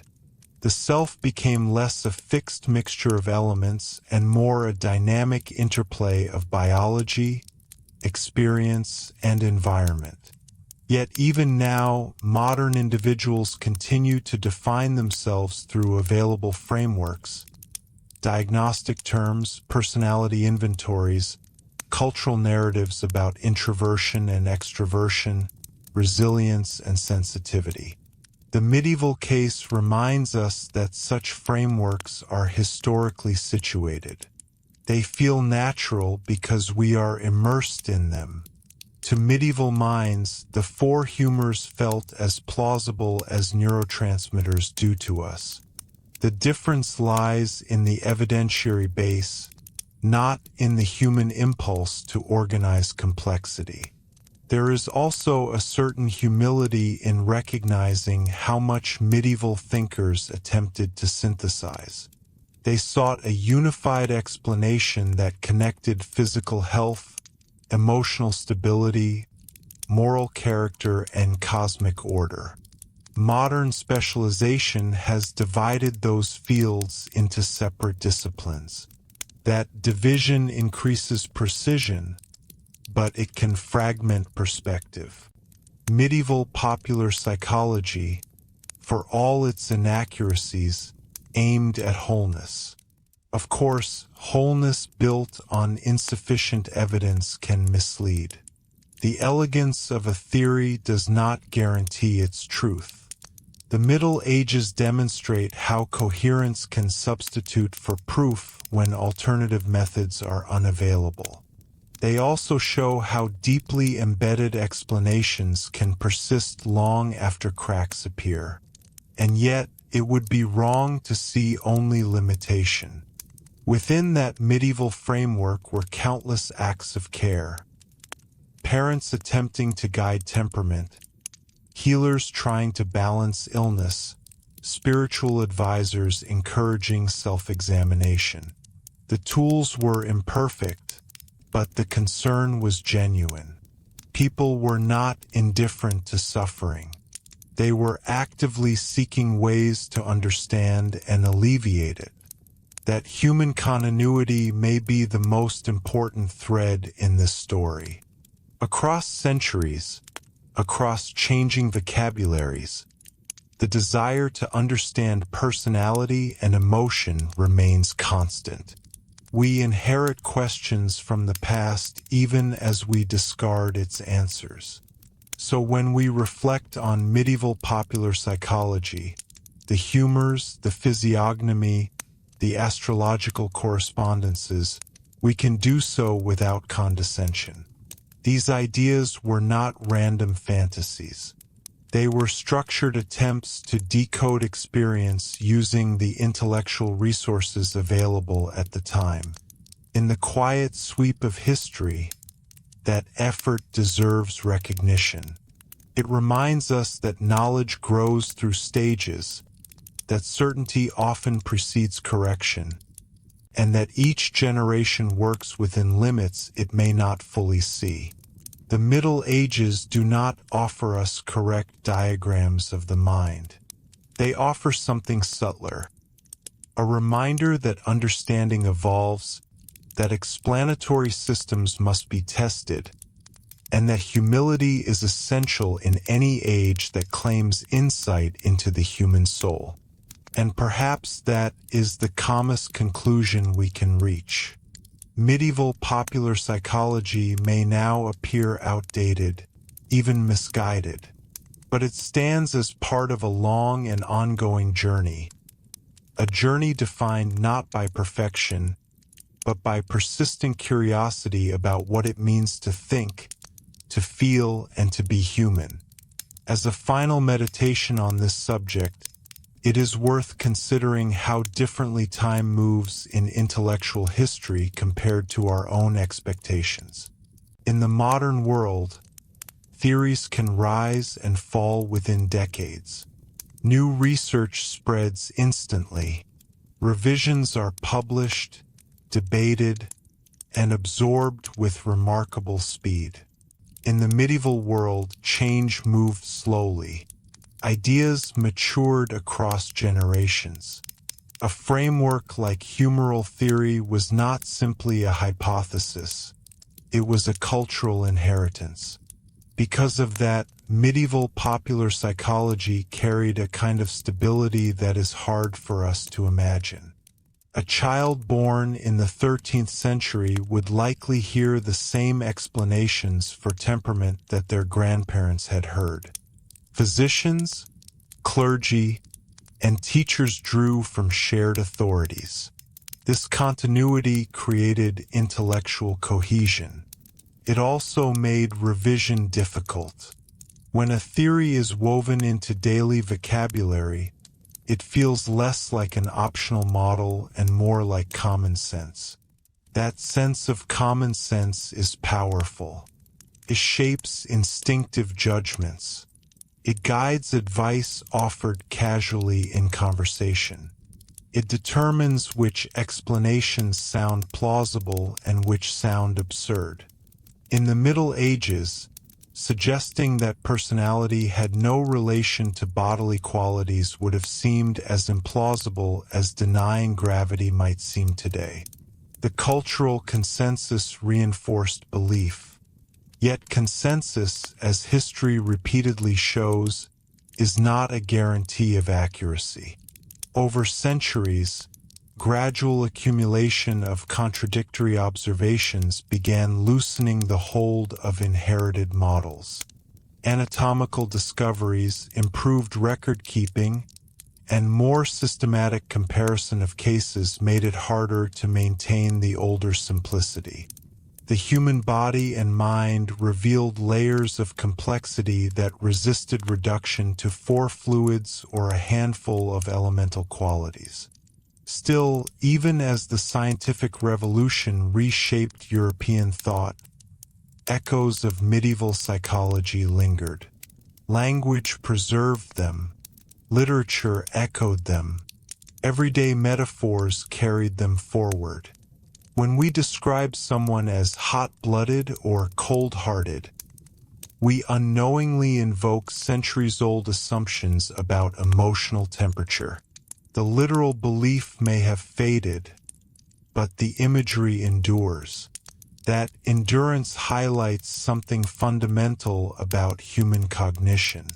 We think in metaphors. We translate internal states into physical terms. We search for visible markers of invisible qualities. Medieval popular psychology systematized those tendencies into doctrine. Modern psychology studies them as cognitive habits. The continuity is striking. It is also important to recognize that the medieval period was not intellectually stagnant. Within its boundaries, debates flourished. Scholars disagreed about the precise interaction between body and soul. Physicians argued over treatments. Theological discussions about free will and moral responsibility engaged deeply with questions of temperament and inclination. The presence of flawed theories does not imply absence of critical thought. Rather, it shows that critical thought operates within prevailing paradigms. In reflecting on this long arc, perhaps the most sobering realization is how future generations will likely view our own certainties. Just as we can calmly identify the limitations of humoral theory, they may calmly identify oversights in our current models. This is not a cause for cynicism. It is a reminder that knowledge is iterative. Each age advances, corrects, and refines. Medieval popular psychology, then, is best understood not as a collection of superstitions, but as a stage in the intellectual maturation of the West. It represents an earnest, organized attempt to integrate observation, philosophy, and belief into a unified explanation of the human person. Its conclusions were constrained by available evidence and methods. Its coherence made it persuasive. Its limitations eventually became visible. In the end, what remains most striking is the continuity of the underlying questions. How does the body influence the mind? Are some personalities innate?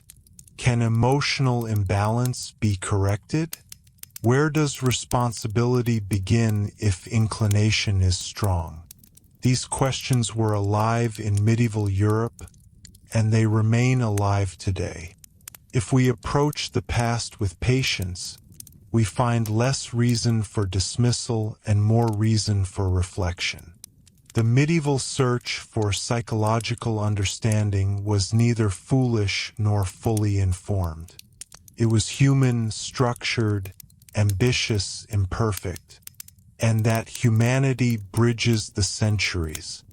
As we conclude this long journey through medieval popular psychology, it may be helpful to step away from specific theories and focus instead on what this history reveals about intellectual growth itself. The Middle Ages demonstrate that human understanding rarely advances by sudden revelation. It advances through long periods of stability, punctuated by gradual adjustment. For centuries, humoral theory, physiognomy, and astrological correspondences provided a coherent explanation of personality and emotion. They endured not because people were incapable of questioning them, but because within the available framework of knowledge, they seemed sufficient. Sufficiency is an important concept here. A theory does not need to be perfect to survive. It only needs to explain enough of lived experience to feel reliable.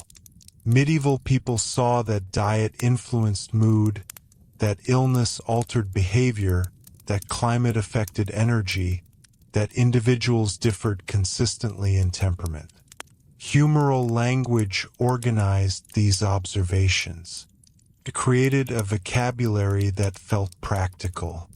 When explanations work often enough, they become habit. And habit hardens into tradition. Tradition, in turn, carries authority. In medieval Europe, authority flowed from ancient texts, respected teachers, and institutional continuity. When Galen or Aristotle spoke, their words carried weight across centuries.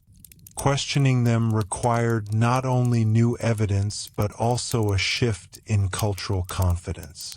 That shift did not happen overnight. It unfolded gradually as methods of inquiry evolved. The emergence of more systematic experimentation altered the landscape of belief. Instead of asking whether a theory fit inherited wisdom, scholars increasingly asked whether it matched observable reality. That methodological shift is what ultimately loosened the hold of medieval psychological frameworks. Once explanation became accountable to repeatable evidence, elegant symbolic systems faced greater scrutiny. Yet even as we acknowledge the progress of modern science, it is worth noticing something that medieval psychology understood intuitively.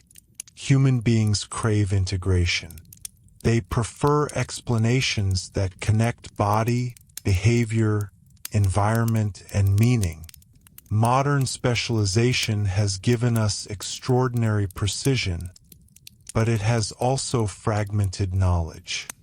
Neuroscience, psychiatry, sociology, and philosophy often operate in parallel rather than in unison. Medieval thinkers, by contrast, aimed for synthesis, even if their synthesis rested on fragile foundations. This desire for synthesis remains with us.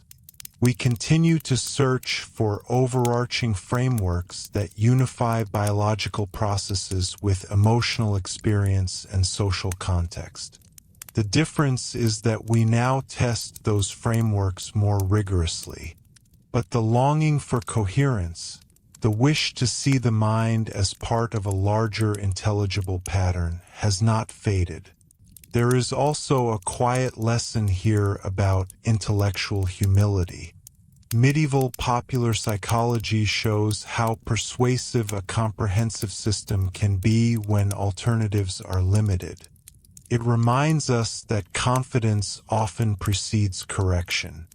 The scholars of the 13th century were not deliberately ignoring evidence. They were interpreting the world through inherited categories that seemed reasonable. Only over time did those categories prove too narrow. That recognition encourages caution in our own era. Theories that feel stable today may later appear incomplete. Diagnostic systems may evolve. Biological explanations may be refined.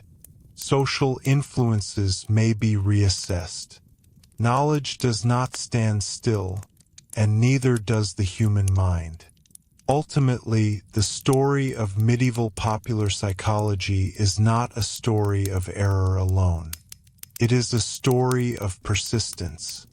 Across centuries marked by hardship and uncertainty, people refused to treat their inner lives as unknowable. They sought patterns, debated causes, and offered guidance. They tried to bring order to complexity. The specific mechanisms they proposed, fluids, elements, celestial influences, have been replaced. But the deeper impulse endures. We still seek to understand temperament. We still debate nature and nurture. We still ask whether personality can change and how emotional suffering can be eased. In that continuity lies the true value of looking backward. The Middle Ages remind us that intellectual progress is cumulative, that certainty must be tested, and that every framework reflects the limits of its time. Medieval popular psychology may now seem outdated, even misguided, yet it stands as an early chapter in a much longer human conversation about the mind.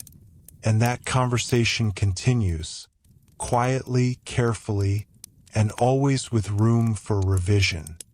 As we bring this extended exploration to its final resting point, it may help to widen the lens one last time and consider what medieval popular psychology ultimately reveals about the rhythm of human understanding. The Middle Ages were not an age without thought. They were an age structured by inheritance.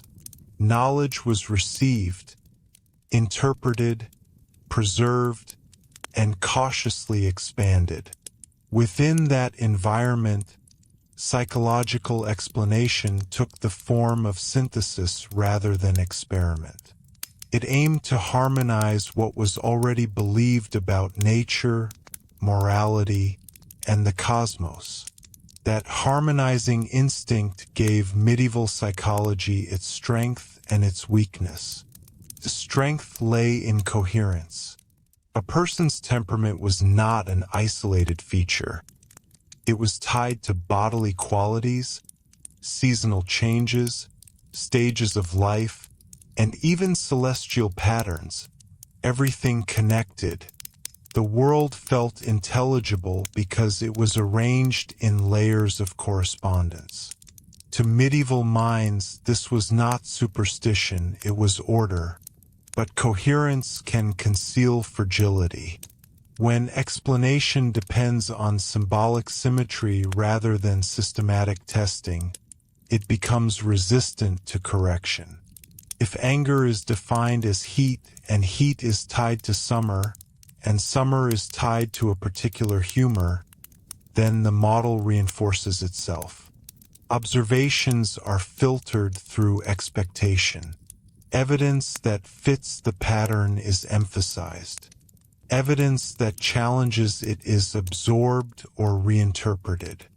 What finally unsettled medieval psychological systems was not ridicule, but refinement. As anatomical knowledge advanced and empirical habits strengthened, the body revealed complexities that could not be compressed into 4 fluids. As case studies accumulated, personality appeared more variable than temperament charts allowed. As astronomy separated itself from astrology, celestial influence lost explanatory force. Gradually, the unified symbolic map gave way to more specialized, evidence-driven approaches. Yet even in its decline, medieval popular psychology left traces that endure. Its vocabulary lingers in everyday speech. Its emphasis on balance influenced later medical ethics. Its recognition that body and emotion interact anticipated modern biopsychological insight, even if its mechanism was mistaken. History rarely discards ideas completely. It repurposes them. There is also a deeper cultural lesson embedded here. Medieval psychological frameworks were sustained not only by scholars but by communities. They were taught in households, echoed in sermons, embedded in advice. Popular psychology is powerful precisely because it becomes ordinary. It shapes how people interpret themselves long before they consult experts. In the Middle Ages, to think of oneself as melancholic or choleric was not to adopt a fringe identity. It was to participate in a shared language of explanation. Modern societies have their own shared languages, diagnostic terms, personality categories, neuroscientific metaphors. They differ in method and evidentiary strength, but they function similarly as tools of self-understanding. The medieval case encourages us to hold those tools thoughtfully. It reminds us that widely accepted explanations can one day appear partial. Perhaps the most enduring insight from this history is the distinction between curiosity and certainty. Medieval thinkers were deeply curious about the mind. They observed behavior, debated causes, and sought remedies. Their error lay not in curiosity, but in overconfidence about the sufficiency of their framework. When a model explains enough to feel stable, it tempts us to stop questioning. Intellectual growth requires resisting that temptation. It requires allowing anomalies to accumulate rather than smoothing them away. It requires revising cherished diagrams when reality proves more complex. The transition from medieval psychology to modern psychology was not a simple replacement of darkness with light. It was a gradual reorientation toward methods that valued falsifiability and evidence over inherited symmetry. And yet, even as we recognize the limitations of medieval popular psychology, we should not overlook its humanity. It represents generations of individuals trying to interpret their emotional lives in meaningful ways. It reflects attempts to soothe sorrow, moderate anger, guide youth, and sustain community harmony. Its practitioners were not careless dreamers. They were thoughtful participants in an evolving tradition. In the quiet passage of centuries, That tradition became one stepping stone among many. Medieval diagrams of heat and moisture yielded to anatomical charts. Astrological timing yielded to physiological measurement. Physiognomic judgments yielded slowly and imperfectly to behavioral study. Each stage brought greater precision, but none erased the fundamental mystery of the human mind. That mystery remains.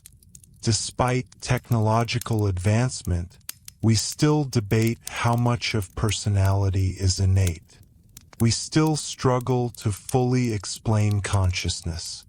We still refine categories that attempt to capture patterns of thought and feeling. The difference is that we now expect revision. We anticipate that models will evolve. In that sense, medieval popular psychology offers a gentle warning and a quiet reassurance. The warning is against mistaking coherence for final truth. The reassurance is that human beings have always been engaged in this search. The Middle Ages did not stand still. They contributed what they could within their constraints. So when we look back at the humors, the elemental balances, the confident readings of face and star, we are not merely cataloging error. We are witnessing an early chapter in a long intellectual journey. If we let the dust finally settle on this subject, one last theme emerges with quiet clarity. Medieval popular psychology reveals how deeply explanation shapes experience. The frameworks people inherit do not simply interpret their emotions. They influence how those emotions are felt, expressed, and remembered. Imagine growing up in a world where anger is consistently described as excess heat. You begin to associate irritation with physical warmth, to notice flushing skin and racing pulse as confirmation of theory. Or imagine being told that persistent sadness is melancholy, linked to a bodily imbalance that naturally accompanies certain temperaments. That label becomes part of your internal vocabulary. It organizes how you narrate your own distress. In this way, medieval psychology functioned not only as theory but as cultural atmosphere. It gave structure to perception itself. People learned to observe their bodies and moods through the categories available to them. The four humors were not abstract diagrams hanging in universities. They were lenses through which experience was filtered. This dynamic still operates today. The terms we use, stress, trauma, introversion, neurochemistry, shape how we interpret ourselves. They guide where we seek help, what we expect from treatment, and how we understand responsibility. The medieval case simply makes this process more visible because the distance allows us to see the categories clearly. There is also something profound about how medieval popular psychology connected individual temperament to broader patterns of order. A person was not merely a bundle of impulses. They were situated within cycles of season, age, element, and even divine design. That placement provided narrative continuity. Your mood swings were not random disruptions. They belonged to a pattern that could be named. Modern psychology often avoids cosmic language, but it still searches for pattern. We talk about developmental stages, circadian rhythms, genetic predispositions, environmental triggers. The language is more precise and evidence-based, but the desire for pattern remains. We continue to resist the idea that personality and emotion are chaotic or meaningless. Where the medieval system faltered was in mistaking symbolic coherence for empirical sufficiency. The alignment between body and cosmos was elegant, but elegance alone cannot sustain truth indefinitely. When closer anatomical study revealed circulation patterns that did not fit humoral assumptions, the symbolic harmony lost explanatory power. When repeated experience contradicted astrological predictions, confidence eroded. Gradually, empirical friction displaced inherited symmetry. Yet it would be wrong to imagine medieval psychology as static until abruptly overturned. Within its own period, debates existed. Physicians disagreed about treatment methods. Theologians argued about the balance between bodily inclination and moral choice. Scholars refined terminology and attempted to resolve inconsistencies. Change was slow, but it was not absent. That slowness reflects the intellectual ecology of the time. Without rapid communication, without standardized experimental protocols, without global data exchange, revision took generations.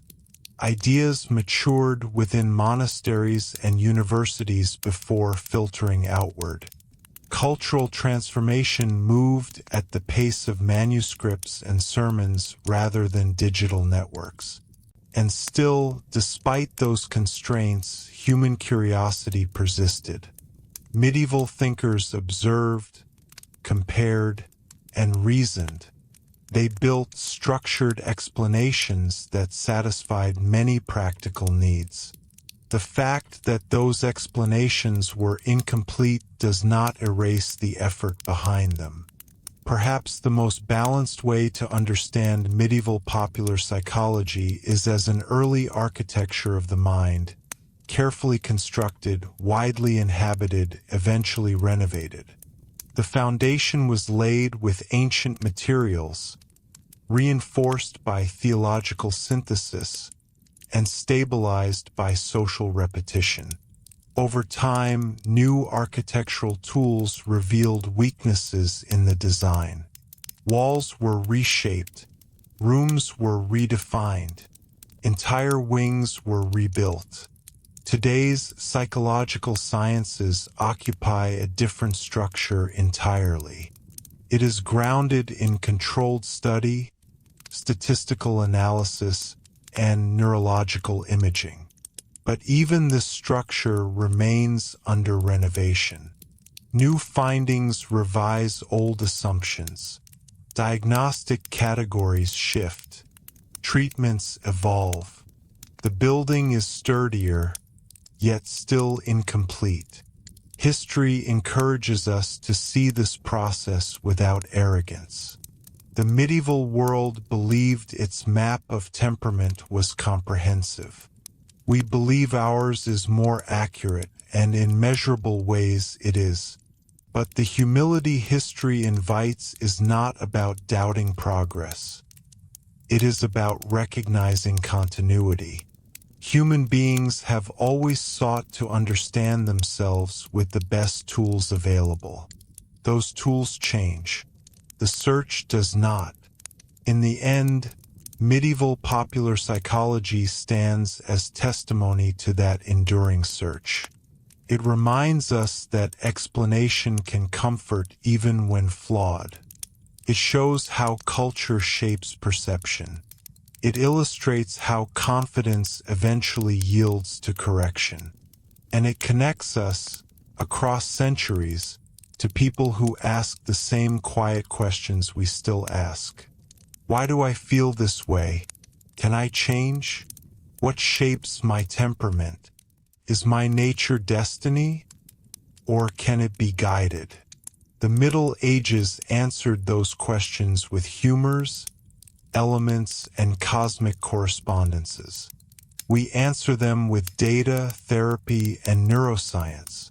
Future generations will answer them differently still.